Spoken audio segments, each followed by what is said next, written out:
इसके जैसे सड़क छाप बाजीगर, सड़क छाप जो टोना टुटका करने वाले लोग हैं, अगर इनके कहने पर प्रभावित होते प्रधानमंत्री मोदी, तो आज ये दिन न देखते जो देश आज देख रहा है। तो कपिल सिब्बल किसका आदमी है, किसके इशारे पे काम कर रहा है? 2014 से 2011 11 साल से वो एक भी मुकदमा जीता नहीं है। कि मेरे ख्याल से इतनी गाली अकेले अर्णव गोस्वामी देता है कि वो अगले 24 घंटे का कोटा पूरा कर देता है और वो बेशर्मी के साथ बैठकर सुनते हैं। सिब्बल जो है वो राहुल गांधी के लिए नहीं कर सकता। इसकी औकात होगी कि राहुल गांधी को कह दे कि हाँ मैं तो आपको भाई बोल सकता हूँ, मैं आपको सोनिया बेन बोल सकता हूँ। हिम्मत होगी क्या सोनिया गांधी से कह सकता है कि मैं आपको सोनिया बेन बोल सकता हूँ? आजकल कपिल सिब्बल बार बार प्रेस कॉन्फ्रेंस कर रहे हैं और सिब्बल लगातार मोदी की चापलूसी में भजन गा रहे हैं कि हमारी सलाह मान लें। मोदी जी आजकल बहुत, आपको याद होगा कि एक प्रेस कॉन्फ्रेंस कुछ दिन एक कार्यक्रम में मोदी जी को उन्होंने कहा था कि क्या मैं देश के इतनी लिबर्टी पा सकता हूं कि भारत के प्रधानमंत्री को मैं नरेंद्र भाई कह सकता हूं।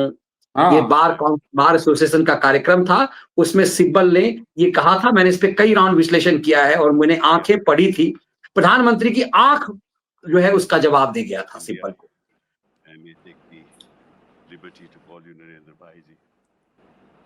देखिए पीएम को इसमें कह रहा है सिब्बल, चूंकि सुप्रीम कोर्ट बार एसोसिएशन का कार्यक्रम था तो उसकी अध्यक्षता सिब्बल ही कर रहा था। सिब्बल ने कहा कि क्या मैं देश के प्रधानमंत्री से लिबर्टी पा सकता हूं कि उन्हें नरेंद्र भाई बोल दूं। आंखें ऐसे मोदी ने दिखाया।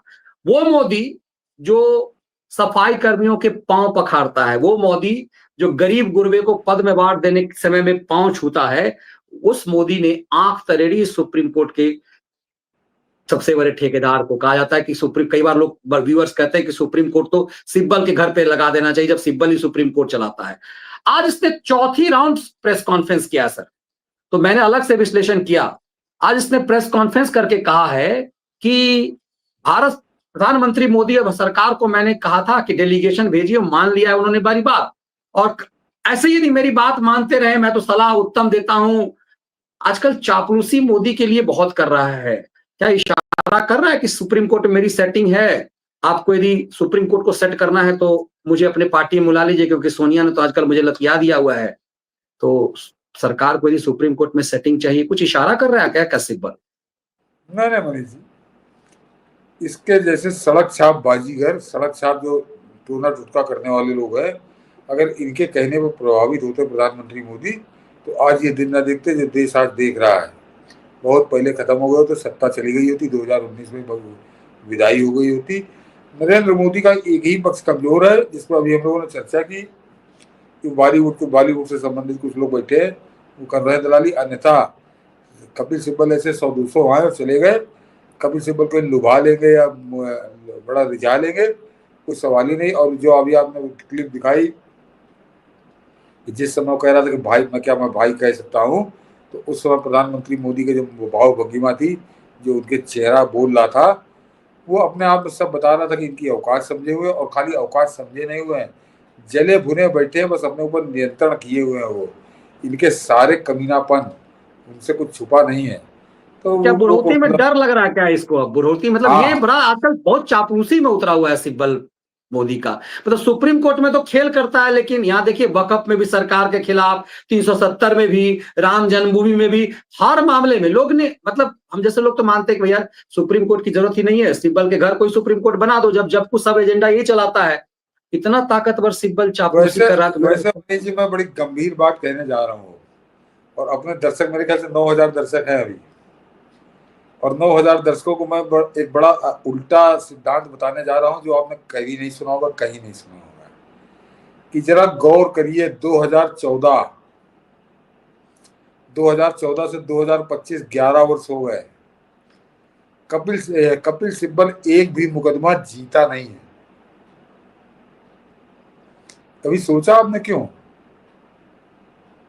ये सरकार का आदमी है, सरकार का विरोधी आदमी है, ये खुद अब ये तय कर लीजिएगा।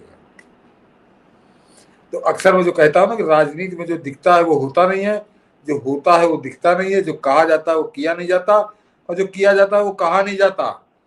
तो कपिल सिब्बल किसका आदमी है, किसके इशारे पे काम कर रहा है?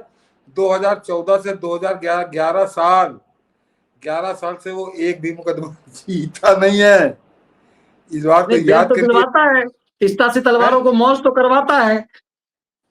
मनीष जी, वो मुकदमेबाजी ने, जो मुकदमा जहाँ डिसीजन होना, मैं उसकी बात कर रहा हूँ, उसके तो गाली खाता ही हो, उसके लिए तो गाली खाता ही है।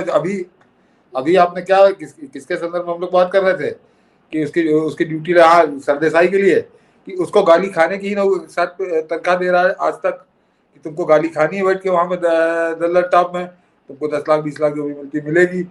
वैसे ही तुमको ये गाली खाने वाला काम अपना करता रहता है। जैसे अर्नब लेकिन गोस्वामी पाकिस्तान से कुछ लोगों को बुलवाता है कि तुमको 10 जूता मारेंगे, माँ बहन की गाली देंगे और ये $50 देंगे। अर्नब गोस्वामी का तो मनीष जी वो एक अलग कहानी है। और इससे समझिए कि जरा पाकिस्तानी जो वहां के गेस्ट आते हैं, अब तो खैर मोदी ने रोक लगा दी। मैं सोचता हूँ कि पाकिस्तान कितने दरिद्र हालत में, जिसकी चमचागिरी में यहाँ परेशान है लोग, वहां पानी बरसे यहाँ छाता लगा लेते। मनीष जी 10-10 5-5 डॉलर पे बुलाता है अर्नब गोस्वामी। और मैं दर्शकों से कह रहा हूँ, मैं गलत नहीं कह रहा हूँ। वहां पे 300 रुपए का $1 है, और वो 3000 रुपए पाकिस्तानी पे वो आते हैं गेस्ट। यानी $10 भिखारी लेता है न्यूयॉर्क वगैरह में। और $10 में, अगर आप अंग्रेजी में जो देखते होंगे, मतलब $10 माँ में, बहन की गाली सुनने के लिए $10 लेते हैं पाकिस्तानी हाँ, अर्नब से। कि मेरे ख्याल से इतनी गाली अकेले अर्नब गोस्वामी देता है कि वो अगले 24 घंटे का कोटा पूरा कर देता है, और वो बेशर्मी के साथ बैठकर सुनते हैं, क्योंकि उनको 3000 रुपए चाहिए। $10 के लिए पाकिस्तानी कैसे गाली सुनते हैं, वो तो एक अलग खेल है, वो अलग खेल है। और उस गाली का तो मैं समर्थक हूँ। मतलब ये सारदेसाई जो है, एक तरह से जिस तरह का सारदेसाई है वो पाकिस्तान के सरदेसाई है। आपने एक अलग इशारा किया, सही बात है, सिब्बल कोई केस नहीं जीतता, चाहे वो राम मंदिर हो, 370 हो, शाहीन साजिश हो, कितने मुकदमे सरकार हैं? के खिलाफ हर मामले में वो होता है। वो होता वही होता है, वही होता है। मनीष जी, मैं बड़ी गहरी बात कह रहा हूँ, दर्शक शायद अब समझ जाएंगे।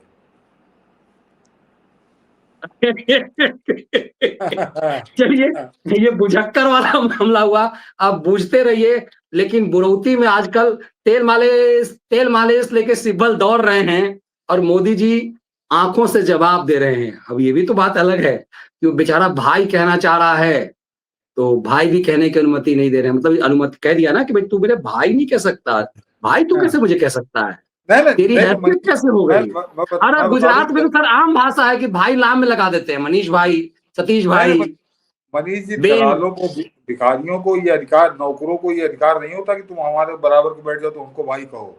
ये मित्र के लिए होता है, जो बराबर के नहीं, मित्र वही होते मैं हैं। कहता हूँ बार बार, ये हिम्मत सिब्बल जो है वो राहुल गांधी के लिए नहीं कर सकता। इसकी औकात होगी कि राहुल गांधी को कह दे कि हाँ मैं तो आपको भाई बोल सकता हूँ, मैं आपको सोनिया बेन बोल सकता हूँ। हिम्मत होगी क्या सोनिया गांधी से कह सकता है कि मैं आपको सोनिया बेन बोल सकता हूँ, या फिर राहुल गांधी को राहुल भाई बोल सकता हूँ।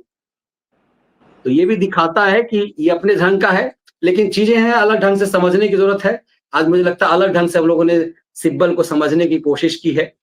इस विश्लेषण को हम लोग यहीं विराम देते हैं। आपको आनंद भी आया होगा, लेकिन कई गंभीर विषय के साथ अंत में हम लोग कोशिश ये करते हैं कि जाते जाते थोड़ा सा आपका मनोरंजन भी हो। इस विश्लेषण को ज्यादा से ज्यादा लोगों तक साझा कीजिए। जय हिंद, वंदे मातरम। धन्यवाद।